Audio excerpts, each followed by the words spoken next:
Today, we take a deep dive into the mailbag, talking about the Islanders' future and what's at stake this offseason. We've got all that and more on today's Locked On Islanders podcast.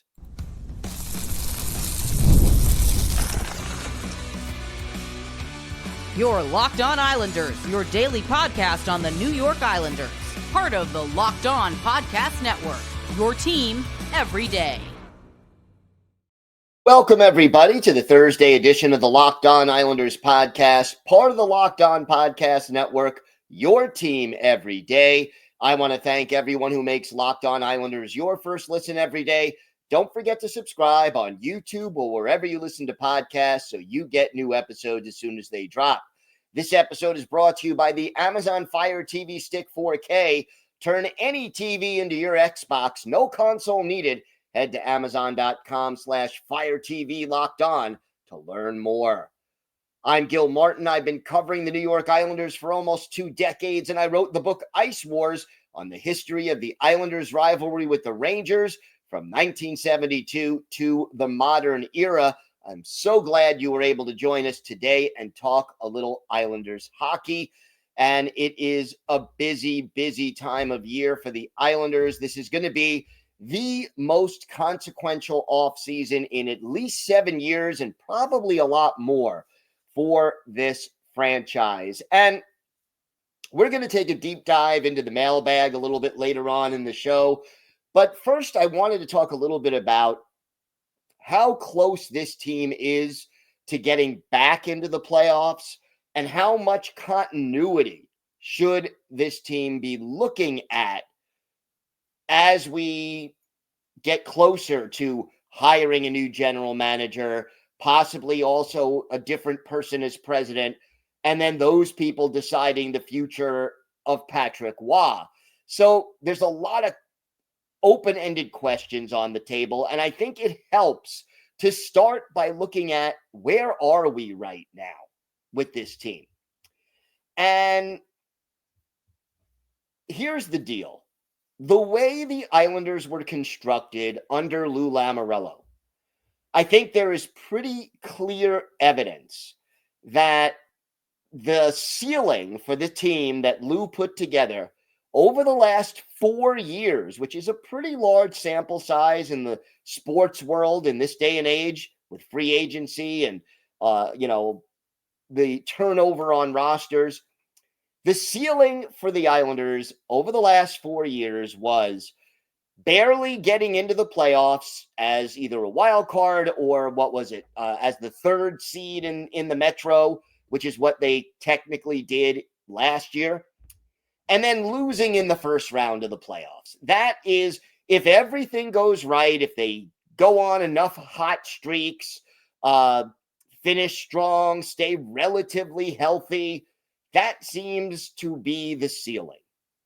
And I think anybody who has watched even 5 minutes of playoff hockey sees visually, you don't need to be a hockey expert, but I think you can see just by watching the gap in speed, in talent, in the way they play the game between these playoff teams, whether it's Florida or Edmonton or Tampa Bay or Colorado, almost all the 16 teams that are in, or now 15 since the Devils have been eliminated, but all the teams that made the playoffs, just by watching a few minutes of the game, you can visually see the difference of the product on the ice.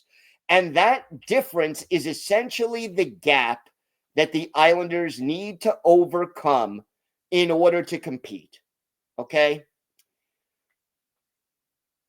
The problem, and everydayers know this because we've talked about it a lot, the Islanders need to get younger, faster, and more skilled.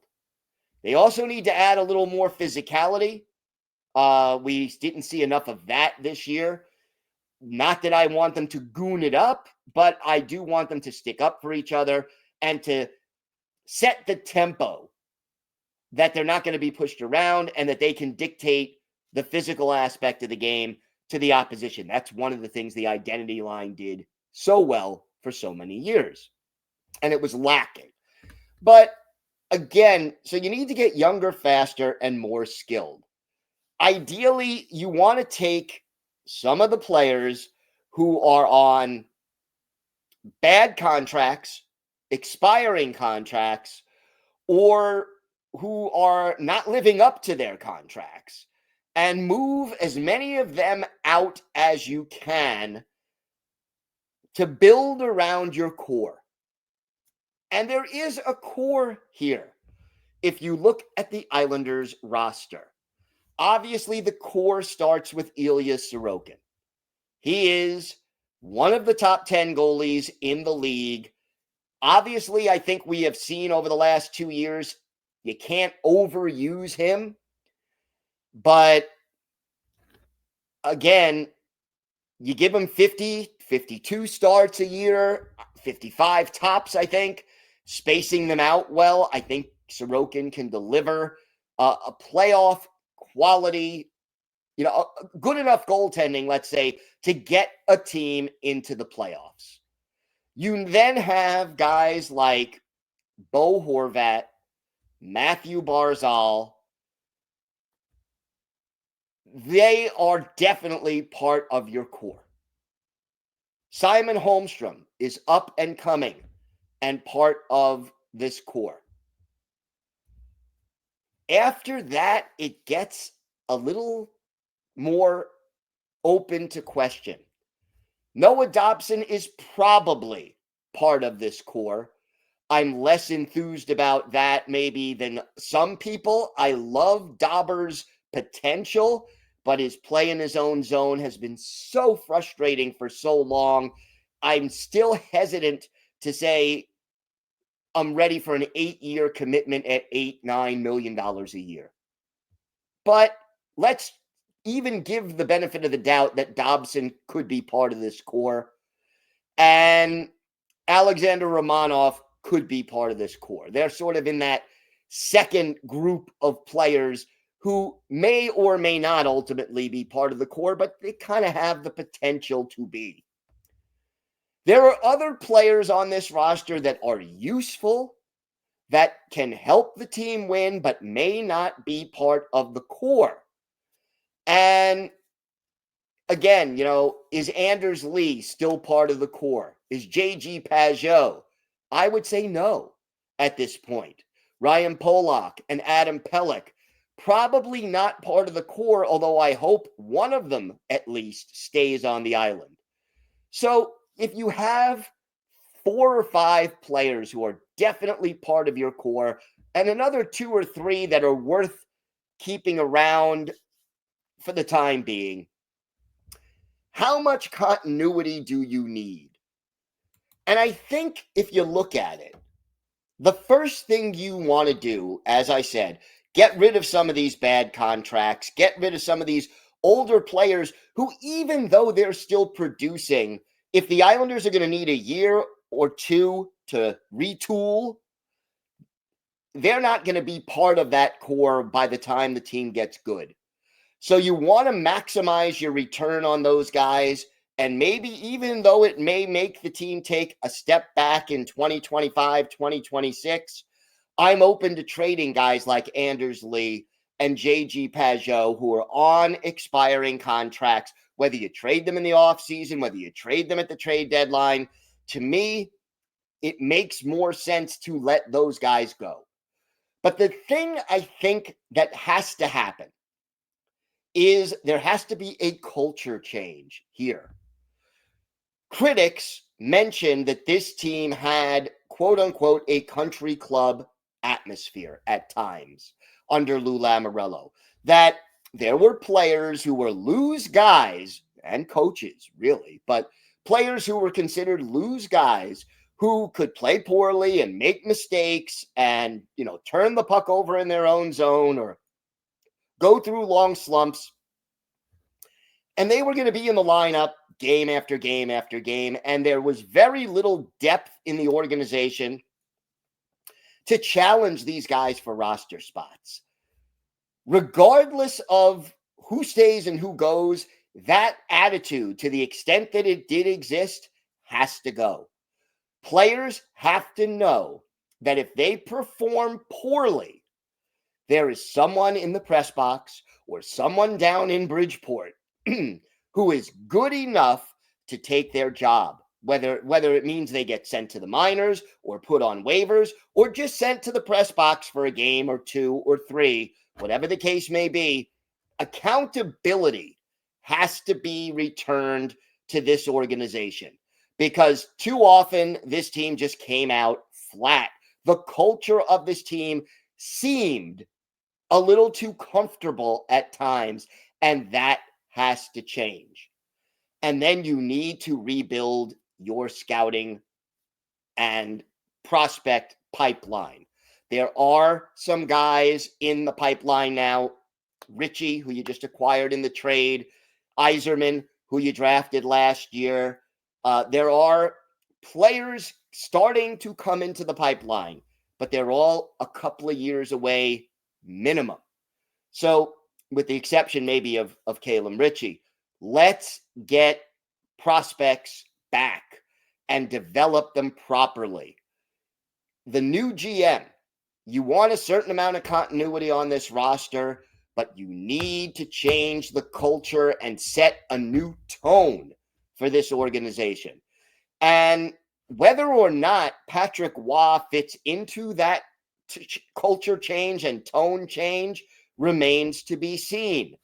I would like to see what Waugh can do coaching a team that fits his system.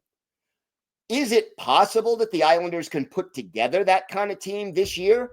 If the answer is no, maybe you don't keep Patrick Waugh. It wouldn't be fair to Waugh, it wouldn't be fair to the players, and it wouldn't be fair to the organization. If the answer is yes, and Waugh can work with whoever the new president and or GM is, maybe it is worth it to see what he can do before trying to hire somebody else. But there is a lot of balls in the air, but change is definitely needed on this team. And even Lou Lamoriello technically admitted that after the trade deadline. It was too little too late.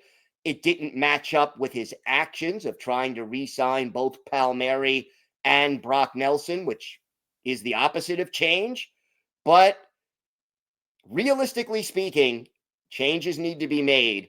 I'd say this team is not that close to contending, but they're not so bad that they are a lottery team unless something happens to Ilya Sorokin and he's, missing 30 games. That changes the whole equation.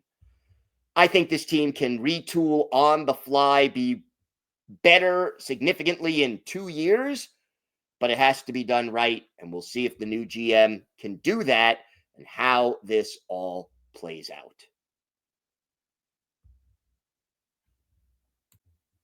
We've got more to get to on today's show. We're going to dip into the mailbag and answer your questions about the future of this team and the impact of so many things.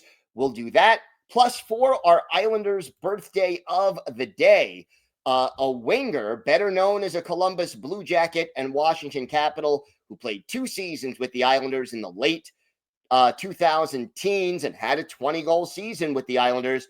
Let's see if you can guess who that is. All that and more next on today's Locked On Islanders podcast.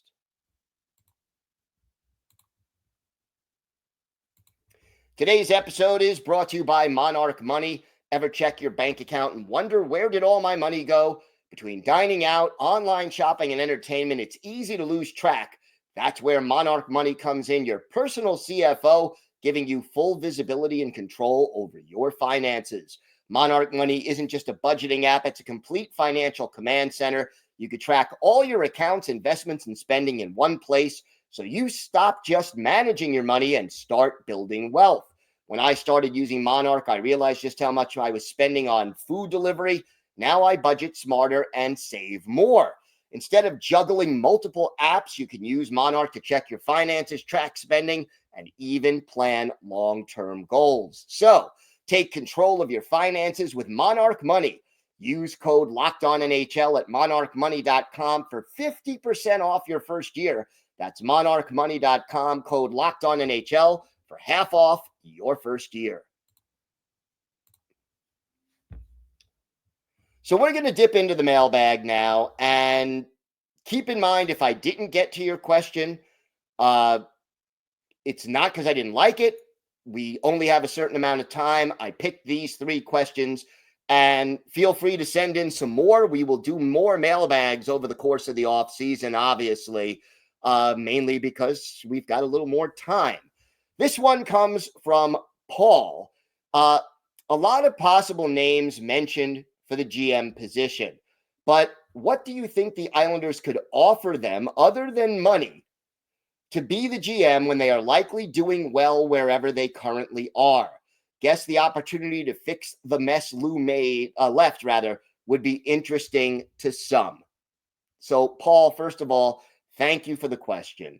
And it's a legitimate question. You know, why would these people want to come to the island? Why take over this team? And I do have different answers to that question. The first obvious answer is there's only 32 GM jobs in the NHL. And a lot of the people they're interviewing are former GMs, but not employed as a GM right now. Or they're up-and-coming assistant GMs who, while they're doing very well, let's say in Dallas or New Jersey or Toronto or wherever it is that they're currently working, the chance to go from an assistant to the head GM, to run your own show, is definitely worth something. And then I think you add to the picture, you've got that core that I spoke about in the first segment, your Sorokin, your Barzal, your Horvat, possibly Dobson, possibly, Holmstrom. Cole Iserman is coming. Another draft pick, hopefully, is coming. There is potential. This team, if you play your cards right, this team is in a position to be competitive in a year or two. Whereas, let's say, and I'm hypothetically talking here, if you were to take over as GM of the Sabres, they've been out of the playoffs for so long. A team that is in a deep, long rebuild, you may need more time. You may need more work. And I think the other thing is, and you alluded to it, the chance to clean up Lou's mess. There are pieces here you can trade. There are pieces here that Lou should have traded. Everydayers will recall I mentioned, for example, 2 years ago at the trade deadline, or 2024 trade deadline, Lou was allegedly offered a first-round pick for J.G. Pageau. Should have taken it. And I love J.G. Pageau. But in this year's trade deadline, you probably would have gotten a third-round pick, or maybe a third and a mid-level prospect. The value, as these players get older, tends to go down rather than go up. But there are tradable pieces here to help accelerate the rebuild. Plus, this is an organization with a rich history, albeit it's been many years since the championships were here. You do have a chance to live in and around the New York area. Long Island is a lovely place to live. You're near New York City. You've got, beaches, theater, restaurants, all different things here in New York and Long Island. There are definitely reasons besides money that, people would want to come here.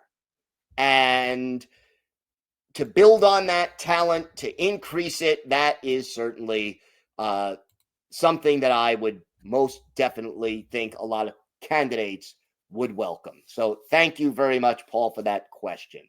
Next question comes from Mike from Vermont, which he puts in parentheses is in South Quebec. Hi, Gil. No rush in responding to this one. I made it up to Montreal for a Canadiens-Rangers game in January. Great atmosphere. The Habs won in overtime. But listening to Locked On Canadians and scrolling through social media, I'm hearing a lot of talk about them needing a strong 2C, second line center, to become a true contender. Here's the Isles part. There seems to be some energy around them going after Mathew Barzal or Bo Horvat. With Lou gone now, I suppose there's more of a chance that we go into a full rebuild, but personally, I feel like we have too much talent to go that route. Obviously, it's all speculation, but what are your thoughts about our direction from here? And if the Islanders are willing to entertain moving on from Matt or Bo, what do you think we'd be looking for in return? They have great young talent that would be hard to let go. And again, looking 4 or 5 years down the road, trading for a bunch of picks just doesn't seem right. Okay, Mike, first of all, thank you for the question. And I think we talked about part of this a little bit in the first segment. Look, the chances of a new GM trading one of Bo or Barzy are certainly higher than they were under Lou. Under Lou, I would say the odds were slim to none. Okay. Both of them are not getting traded. Maybe one of them gets traded. I could see Bo Horvat maybe slightly more being tradable this offseason, only because Barzal is coming off an injury. You're not getting as much value for him if you trade him now. Horvat was healthy, and while he didn't have a great year, 28 goals and 57 points when you didn't have your number one line mate with you for more than 30 games this year is nothing to sneeze at. If you're trading them, though, one of them, I think you're in a situation where the Islanders are going to ask you to overpay. I think you want an NHL player and a top prospect and maybe even a pick, or maybe, an NHL top 6 forward, a middle 6, like let's say a top 6, a middle 6, and a highly ranked prospect. I would not part with Bo or Barzy, again, because I think they are part of the core here, unless I am getting bowled over by the return. And I would take one draft pick, but I definitely want a young, talented player and a highly regarded, prospect as part of that deal. And, when I say a top 6 forward, I don't want a 32-year-old guy. I want someone who's 25 and under, who's already at least established themselves as an everyday, 25 goal guy in the NHL and is ready to move up with more ice time and more opportunity. So I think it's unlikely still, but it's not impossible. And we'll see how realistic it becomes. Thank you so much for the question, Mike. And always great to hear from everybody. We've got more questions for the mailbag coming up as we break down the future of this team and how everything shakes out this offseason with your questions. Plus, we'll have our Islanders birthday of the day, all that and more coming up on today's Locked On Islanders podcast.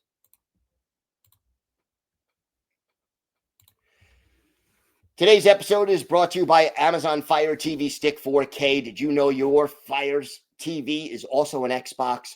Turn any TV into your gaming and entertainment hub with Fire TV Stick 4K devices. No console required.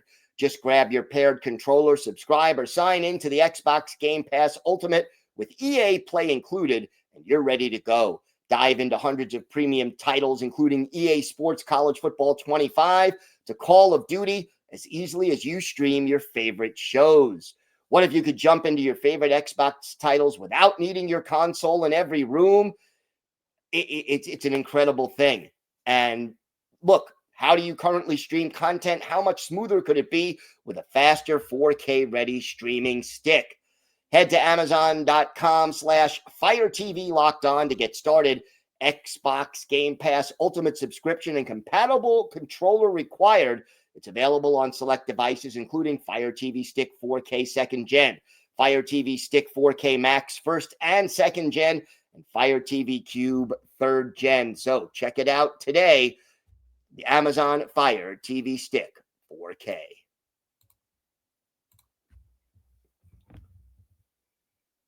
Time for one more question from the mailbag, and this one is from Anthony. Gil, longtime listener here, love the show and the daily content you create for us Islander fans. I wanted to ask you what direction you think the new GM leads us. Do you think he moves some of the big contracts and tries to add less expensive players to fill the role? Or do you think he tries to move 2 or 3 contracts and try to make a big impact and land a big free agent? All the best, Anthony from Ronkonkoma. Anthony, thank you for the question. And, you know, it's tough to say until we know who the next GM is going to be. The free agent thing, Anthony, is tricky. Why? Because in the history of the Islanders franchise, and you only really go back to 2004 for the salary cap era and modern free agency, but no big ticket free agent has ever signed a contract with the Islanders. Not a free agent in his prime who is considered, you know, one of the top 5 or 4 available free agents on the market. We've had guys like Bill Guerin and Doug Waite who were older, Ruslan Fedotenko, who was, you know, a 3rd line solid guy on a Stanley Cup winning team. We've added some decent free agents, don't get me wrong, but, you know, a Mitch Marner has never signed with the Islanders as a free agent, for example. I would like to see, I think the free agent thing is dependent on how many contracts you can move. Realistically speaking, yes, the Islanders have cap space this offseason, but you have to re-sign Dobson, Romanov, Siplikov. You want to re-sign Tony DeAngelo, you got to do that. Simon Holmstrom needs a new contract. I think if you are able to move an Anders Lee or a J.G. Pajot or a Pelech or a Polak, if you can move, you know, 2 or 3 of those guys, or if you decide not to bring back Kyle Palmieri, or you bring back Palmieri at a much lower rate, you're freeing up the necessary cap space to re-sign the RFAs and UFAs that you do want to keep and maybe make that splash. But one is going to be contingent on the other. I do think with the core the way it is, you can, like I said, you can get this team into contention in a couple of years if you sign the right big ticket free agent, but it's contingent on being able to free up that cap space and move out some of those bad contracts. And look, you could also save a little cap space by buying out a Mayfield or an Engvall if the new GM chooses to do that. It's small savings, not major savings, but we'll see.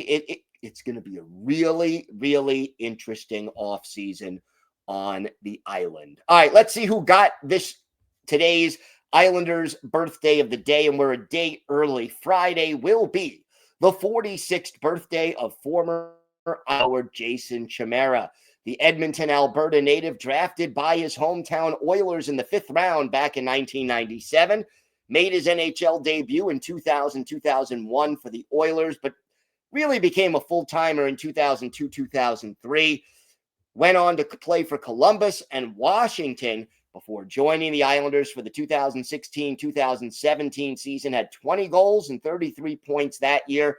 Started the following season with the Islanders, was traded to the Anaheim Ducks, and then hung up his skates at the end of the 2017-2018 season. Chimera played in 1,107 NHL games, scored 186 goals, 415 points, 892 penalty minutes, had 12 goals and 29 points in 71 playoff games. One of his better games as an Islander, January 16th, 2017, Islanders in Boston to take on the Bruins. Tomas Greiss the goalie for the Islanders, Tuukka Rask, in between the pipes for the Bruins. And in this game, our Islanders' birthday of the day, Jason Chimera, he helps get the scoring started in the second period. Chimera and Casey Cizikas set up Nikolai Kulemin for a goal to give the Islanders a 1-0 lead. And then with the Islanders up 3-0 in the third period, Chimera scores a shorty unassisted 12 minutes into the final stanza. Islanders go on to win this game by a score of 4-0. Tomas Greiss, a 32-save shutout. But for Jason Chimera, our Islanders' birthday of the day, he had a goal, an assist. He was a +2. The goal was shorthanded. He scored on his only shot, and he was only on ice for 13 minutes and 22 seconds. So Jason Chimera is our Islanders' birthday of the day. Thank you for making Locked On Islanders your first listen today. For your second listen, check out the all-new Locked On NHL Game Night. Every game, every night until the Stanley Cup champion is crowned.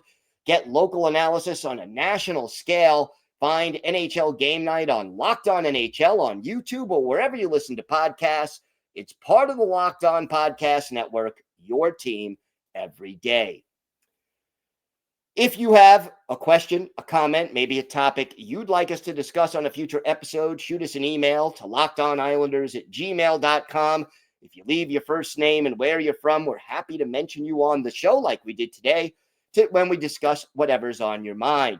You could follow the show on X at Locked On Isles, and you could follow me, Gil Martin, on X at Ice Wars, NYR, VSNYI. We'll keep you up to date on all things Islanders throughout this busy and eventful offseason, and it's always great to talk Islanders hockey with you, game time or anytime. Everydayers, we're back tomorrow. We'll have the latest news, notes, and happenings. Any notes on the GM search, we will have it all for you here.